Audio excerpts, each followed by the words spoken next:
Hello guys, how's it going? Welcome back to the channel. We're back on the office build and we are replacing the desk, and also yes, the room has changed. So we left off, it was about a week or so ago, actually yeah, it was a week today. We left off doing this cabinet. I have done one door and ran into an issue, so I've been thinking about how I can fix that. That will probably be the next video. I had the desk here, which was a longer desk. The sofa was right up to the edge of the desk.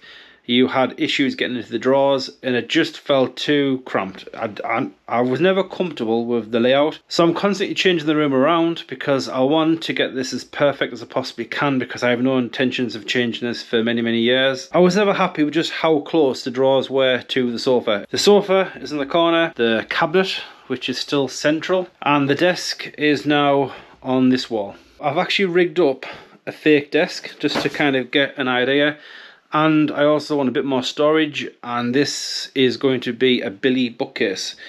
I kind of made it up just to kind of see if it would fit, and I think that looks perfectly fine. You can still get access to the drawers and you can easily get access to the sofa / bed when required.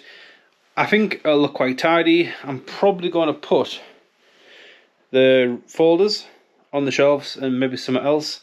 That is to still be decided, but this video is just a quick video about getting this desk in. I went with a SÄLJAN, I think it's called. I'll put a link down below of the one I picked up. So the top comes in at just over 2.4 meters, which is just too long. So I masked the bottom of the worktop and the top.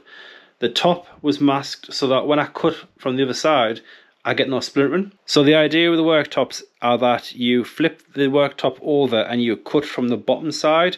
That way it reduces splintering on the top side. It's best to put some masking tape along the finish side, and that just prevents any splintering. You want to get yourself a circular saw with at least 60 teeth, and to get a straight line you can either just go freehand. It should be kind of okay, passable, but the best results is to use a straight edge. In my case I used an old decking board, clamped down, and I then cut along the line, and that gave me a nice sharp clean finish. I should add that the IKEA worktop does come with some replacement ends. The idea is that you stick these onto the raw cut that you've just done, and then you trim off the excess, and then you have a finished product.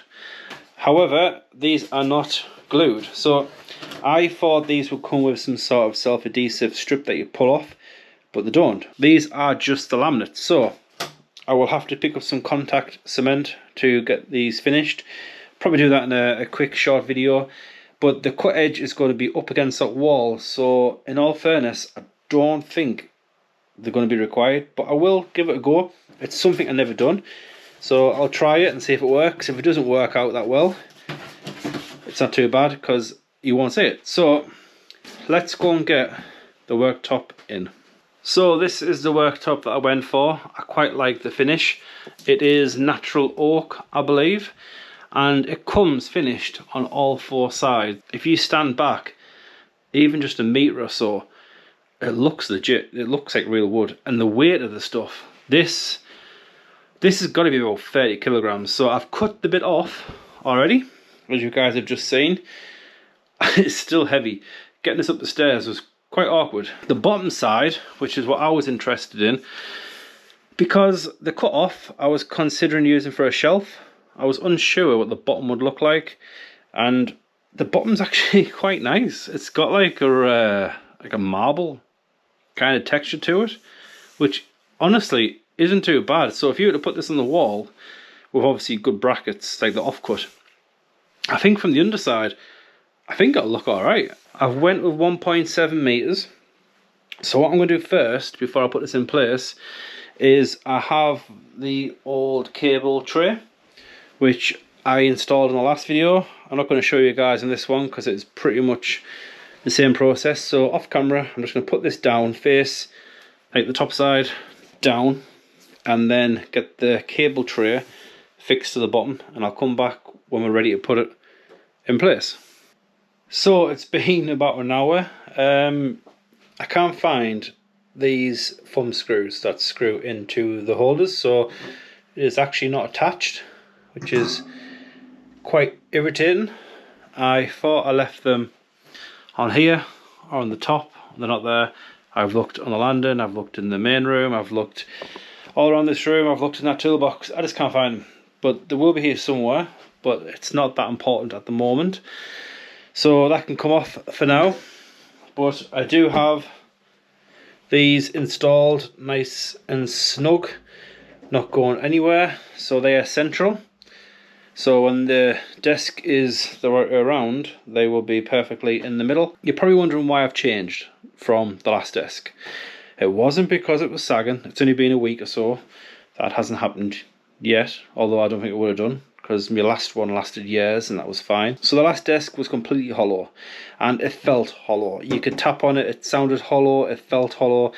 Everything you put on it, it felt weak. I've got a 3D printer, and I dropped some of the filament, literally like 6 inches or so, and it didn't dent the table, but it left a slight mark. I tried to run the power lead from the 3D printer and my laptop charger onto this tray, and it held it, and then I leaned back and the tray fell, so the actual plugs just ripped out of the table, because the table's hollow, so them plugs they give you, there's nothing to bite into. So it wasn't fit for purpose, I don't think. I think it's just a generic desk that kids are going to play at. You're going to put a laptop on, great. But for a durable desk that you're going to put some weight on, and you want it to attach some sort of cable management system to it, it's no good. And that's why I've picked up this better quality. This isn't real wood. There's better ones out there, but I wasn't prepared to pay £265 for a desk. I mean, I can literally get a whole new desk for less than that. This was £65. Quite happy with that. So these are in. Once I find the thumb screws, I can put that back together. Let's get this upright and I'll show you the cut edge, which is that edge. So that is the cut edge that's going to go against the wall, and I'm really pleased with how it turned out. It's very square, it's nice and smooth, there's no chipping whatsoever on the top side. On the bottom side though, there is some chipping, and that's because I cut from the bottom. So if I was to cut this from the top, which you naturally would think would be the right way to do it, there would have been chippings all the way along that edge, but there's not. After I've cut it, I just got a bit of sandpaper and just went over the edge twice at a 45-degree angle. Just took that sharp edge off, it made it nice and smooth. And to be honest, up against the wall, I don't think anyone's going to realise that there's no trim, but we do have the trim, so at some point that will get put on. But for now, let's try and lift this up on top of the Alex units. There you go. It is in place. That looks so real. That is so impressive. I mean, that looks way more expensive than £65. I think the grey goes really nice with that top. It's a lot darker than the original one. The original one was a white oak. This is more of a natural oak, but man, that looks like you can get really close before you realise. Basically, it's this edge that kind of gives it away. But overall, I'm really pleased with that. That looks very tidy. Just the right size as well. Realistically, you don't really need to put the edge trim on. I said I would keep you guys in the loop with the whole process, how things are changing. I don't think I could do a video on this without actually addressing this first, because it would have been quite confusing. But yeah, I'm really happy with that. That looks very tidy. I think it kind of blends in more with the sofa, because the white oak was a bit light. Kind of brings in that dark brown. But man, that is... IKEA have done a very good job of that. It actually feels like oak. It's textured as well. It's not smooth. But £65. That is unbelievable value. I've actually cut off like 2 foot or something. So, I mean, there would have been enough to do this entire wall. Like, if I wanted to put the desk on this back wall, I could have pretty much... This is 2.7 and that's 2.4, I think, or 2.46, something like that. I would have literally been able to go almost edge to edge for £65. This is the filter for the light. I've took it off because it's quite dark. I'm having issues with this camera actually, and that will be addressed because a new camera is on the way. Yeah, so I'm really happy with that. That looks perfect. It brings in the sofa quite nicely. That dark brown, kind of subtle change to a light brown. I think the white one was a bit much, but with all the white in this room, that, and obviously the walls are pretty much white, and there's going to be a big white cabinet here. It just brings in a bit of colour. I'll try and find them thumb screws for them. So we'll call this one here. I think that's enough for this quick update video. So like always, please like, subscribe, comment down below, and I'll catch you in the next one.